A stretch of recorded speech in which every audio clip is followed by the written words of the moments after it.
Olá, pessoal. Vamos então agora para a última parte da aula de tecido ósseo, né? Como vocês podem estar vendo, a gente já teve as duas primeiras partes, né? Bastante importantes, onde definimos características básicas, tipos celulares do tecido ósseo, ok? A gente conversou um pouco sobre as estruturas histológicas do osso maduro e também do osso imaturo, né? Vimos um pouco aonde fica a medula óssea, correto? Vimos também, né, fazer uma pequena revisão os constituintes dos ossos, né? Ossos compactos, ossos esponjosos.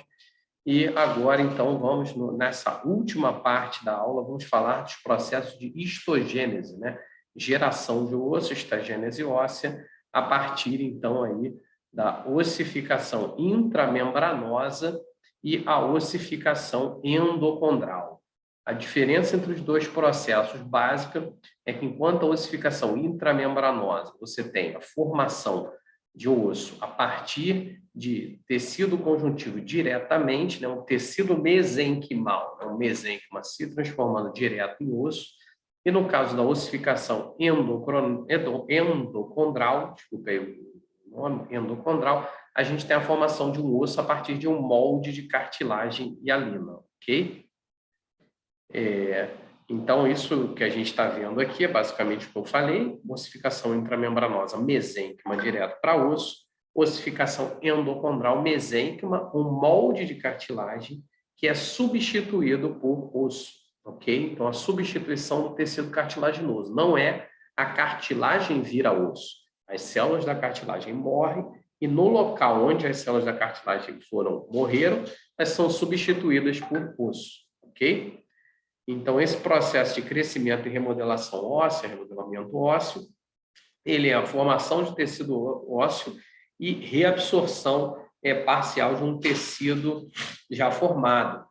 Nas crianças, a gente tem um processo de remodelamento muito acelerado, enquanto que nos adultos esse remodelamento é mais lento. Por isso que em adultos ou idosos, o processo de regeneração a partir de uma fratura ele é mais lento, né? Então, a gente tem um crescimento em espessura, né? Que ele é via atividade do periósteo, né? Essa ossificação intramembranosa, e um crescimento longitudinal, né? De ossos longos aí, com atividade, né? Normalmente na região da epífise, né? Da cabeça do osso, onde temos um processo de ossificação endocondral, e é isso que a gente vai ver aqui na aula de hoje. Bom, então, ossificação intramembranosa e endocondral.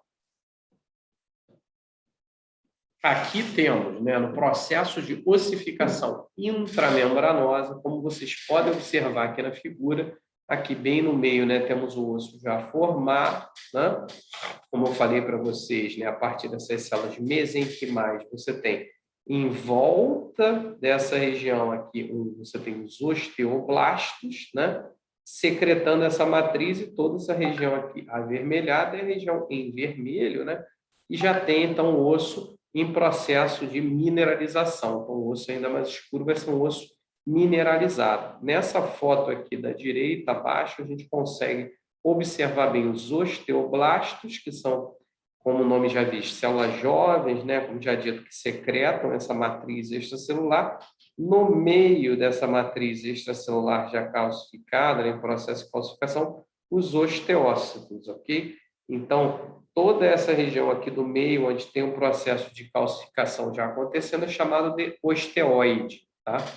Então, esse é o processo de ossificação intramembranosa, que significa, a partir do mesênquima, você diretamente forma um tecido ósseo já mineralizado.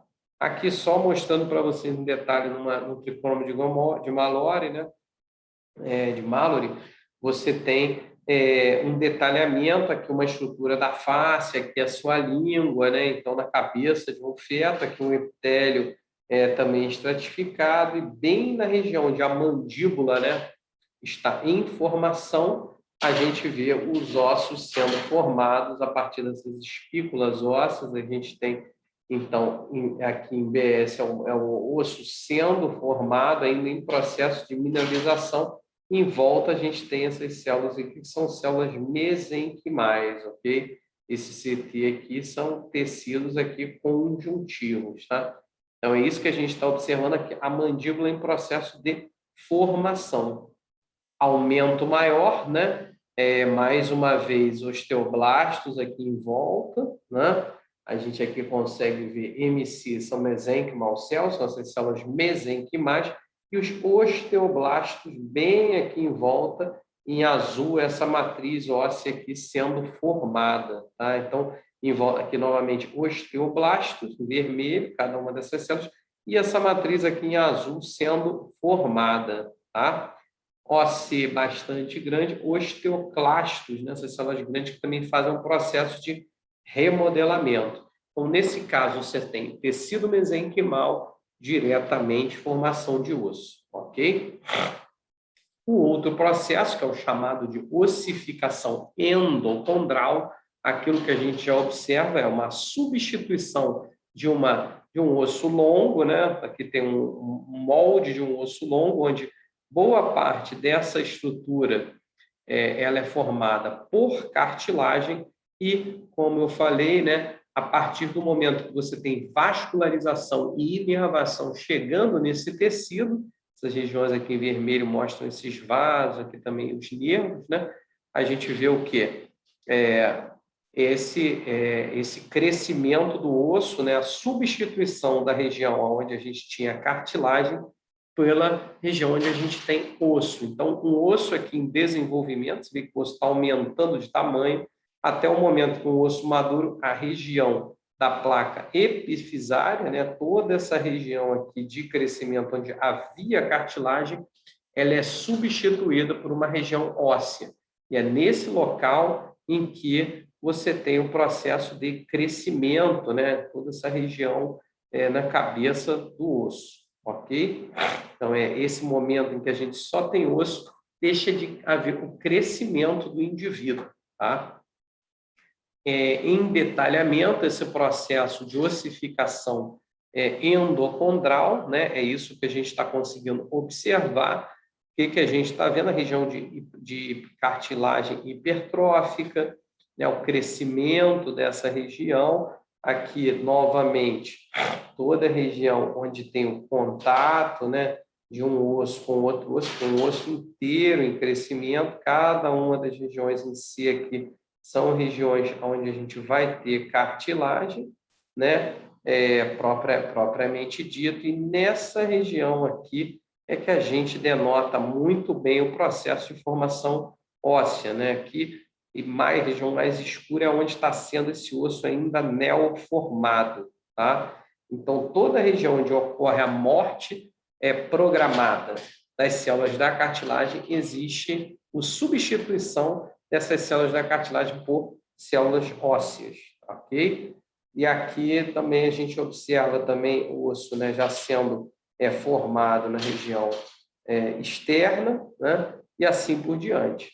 Aqui, novamente, né, agora já definindo, né, a invasão desse tecido aqui na região de processo de ossificação, aqui formação do osso, né? Formação de osso acontecendo, e quando a gente pode observar toda essa região aqui, placa epifisária, todos os condrócitos ainda, que serão posteriormente substituídos, e aqui já o processo de ossificação em formação. Então, essas células da cartilagem, conforme elas vão se dividindo, vão deixando espaço, né, nessa cartilagem epifisária, e essa região mais anterior aqui da cabeça, né, ela é um centro que será um centro de ossificação. Ainda na ponta, a gente tem uma articulação, né, formada aqui por cartilagem na cabeça, aqui bem em volta, e aquilo que a gente está vendo é o corpo aqui do osso, a chamada diáfise mais abaixo, ok? Então, essa placa epifisária, né, que é onde ocorre esse processo, né, a gente está aqui falando de substituição de cartilagem por tecido ósseo, ele tem essas características determinadas aqui. A gente tem células, né, que ainda são menos diferenciadas, até células cartilaginosas mais diferenciadas, aqui a Hypertrophic Cartilage HC, são as células que vão morrer e que vão ser, então, substituídas pelo tecido ósseo. então de cartilagem menos diferenciada, né, com osteoblasto, até aqui embaixo, que são a cartilagem diferenciada, que é substituída, então, pelo tecido ósseo. Aqui, quando a gente dá um zoom, né, a gente pode observar, né, muito bem, né, nessas regiões mais aqui de baixo, a gente tem desde osteoclastos, né, OC, fazendo o processo de reabsorção óssea, como osteoblastos sintetizando essa matriz. Então, a gente tem todas essas espículas, né, com cartilagem calcificada com osso sendo formado, com muita atuação de osteoblastos, ok? Então, aqui, a atuação, né, um detalhe maior, né, aonde tem a cartilagem hipertrófica e todo esse processo de desenvolvimento, formação endocondral, né, de osso, um papel muito grande dos osteoblastos fazendo a síntese, o osteoclasto fazendo o remodelamento. O osteoclasto, essa célula grande aqui, que vocês estão vendo que está fazendo aqui o remodelamento ósseo, ok? Aqui só um detalhe desse processo de, como eu estava mostrando para vocês, de ossificação endocondral, a parte da cartilagem no disco epifisário, a zona de repouso, como eu falei, a zona proliferativa da cartilagem, e aqui a zona já calcificada, onde a cartilagem será substituída pelo processo de ossificação. Então, essas regiões aqui que são muito características de cartilagem, e a gente pode observar aqui muito bem, nesse momento, né, essa região aqui, né, o que a gente está falando da cartilagem ciliada é essa região bem aqui no meio, a epífise, a cabeça do osso, onde tem o centro de ossificação secundária, e em volta, novamente, aquela cartilagem articular. No meio, a gente tem aqui o quê? Já o osso aqui, já em processo já de formação, ok? A formação do tecido ósseo, ela envolve muito, como a gente vem falando, o cálcio, né, que é um íon super importante, então, indivíduos que têm deficiência na absorção de cálcio vão formar esse osso, né, com essa morfologia, né, um osso bastante frágil, né, a deficiência de cálcio em crianças, e a osteomalácia, que é a deficiência de cálcio em adultos. O que acontece? Aquele tecido não é mineralizado, como pode ser demonstrado, a gente tem muitas formações de osso ainda primário, mas não ocupando toda a região, então esse osso fica fragilizado, não mineralizado, ok? Um processo conhecido é chamada osteoporose, que é essa deficiência nessa matriz extracelular óssea, consequentemente de cálcio. Então, esse aqui é um osso normal, né? Um osso longo, cabeça do osso, né? Um osso normal com seus espaços, com a matriz extracelular rígida, e na osteoporose a gente vê o quê? Há uma deficiência nessa matriz extracelular, então você não ocupa, né, tanto nas vértebras, né, aqui um osso com região com osteoporose, com outro osso normal, você até aumenta os espaços, então diminui a resistência daquele osso. Um outro aspecto bastante importante é que o osso, como a gente veio falando, ele não é um tecido morto, né? Então existe essa possibilidade de remodelação, de remodelamento, né? Apesar dessa matriz ser rígida, em resposta à tração. Então, se você usa, quando você utiliza aparelho, você nada mais está fazendo que trazendo a dentina para um local novo, né? A partir de uma tração, perto do aparelho, daí você coloca o dente de uma forma bastante satisfatória, né? Para tentar finalizar, mostrar um pouco para vocês o que acontece quando você tem uma fratura, né? O osso, como a gente falou, ele tem uma capacidade de regeneração maior do que a cartilagem realmente pouca vascularização, pouca possibilidade de ter regeneração. Quando você tem a quebra de um osso longo, em geral você tem esse hematoma, né? E células fagocíticas vão para a região para retirar, né? Esses restos de matriz extracelular. Você, muitas vezes, no osso longo, você tem a formação de uma cartilagem, de uma cápsula, né, de periósteo aqui, fechando aquele hematoma da fratura, e a partir do momento que você tem a chegada de novos vasos, né, e também, muitas vezes, a própria inervação próxima, você tem o quê? Esse molde de cartilagem, a cartilagem morre e você tem a ossificação desse tecido regenerado, que demonstra haver um calo aqui, porque a regeneração nunca é idêntica morfologicamente ao osso anterior. Então, você consegue, a partir de uma radiografia, identificar se a pessoa já teve uma lesão muito grande aqui no tecido ósseo. Então, é isso que a gente está mostrando, né? Mais uma vez, né?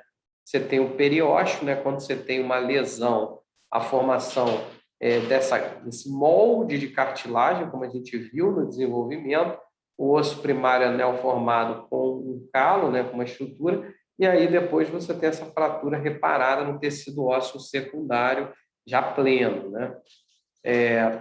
Para finalizar, só para mostrar para vocês que, na verdade, a gente dentro do tecido ósseo, a gente tem as articulações, como as diartroses, né? E as sinartroses, que promovem, então, grandes movimentos, como a gente falou aqui, né? Quando você tem essas articulações que envolvem tanto a parte óssea quanto a parte de cartilagem, então a gente vê, como a gente falou, né? Cartilagem fibrosa aqui na formação de cápsulas, cavidades articulares, né, com contato de dois ossos longos, como demonstrado aqui, você vai ter essas articulações, principalmente no joelho. Aqui a gente vê uma típica de artrose, que essa articulação envolve a cartilagem e também esse componente ósseo que fica logo abaixo, tá? Então, a gente não pode esquecer que essas cartilagens aqui, né, principalmente em contato umas com as outras, promovem esse grande movimento, tá? Então, aqui as cartilagens conforme já demonstrados. A gente tem processo também, novamente, nas articulações também, o quê? Principalmente nessa região que fica entre os ossos, né, que é a chamada membrana sinovial, onde você tem aqui líquidos e você também tem tipos celulares, né, como de macrófagos e o fibroblast, né?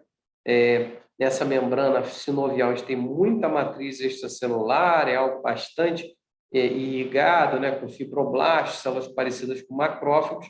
Você precisa que essa articulação ela tenha, então, esse líquido sinovial ali entre as duas articulações. E quando você tem problemas aqui nessa região de inflamações dessas articulações, você vai ter aí as artrites, né?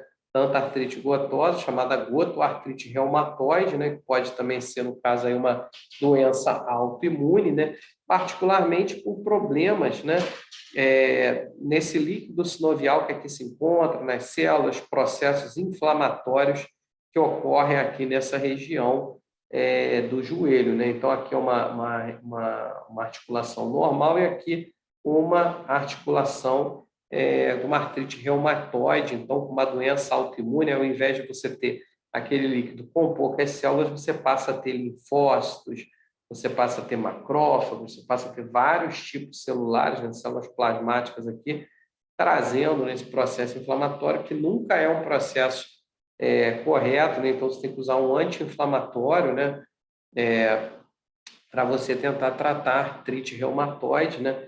Então, isso é o que acontece normalmente, né, quando você tem um processo inflamatório, como numa artrite reumatoide, aqui você tenta usar o que é um bloqueador dessa resposta pró-inflamatória, né? Então, você tem várias substâncias, medicamentos que inibem esse papel aqui pró-inflamatório, né, que acontece durante a artrite, ok?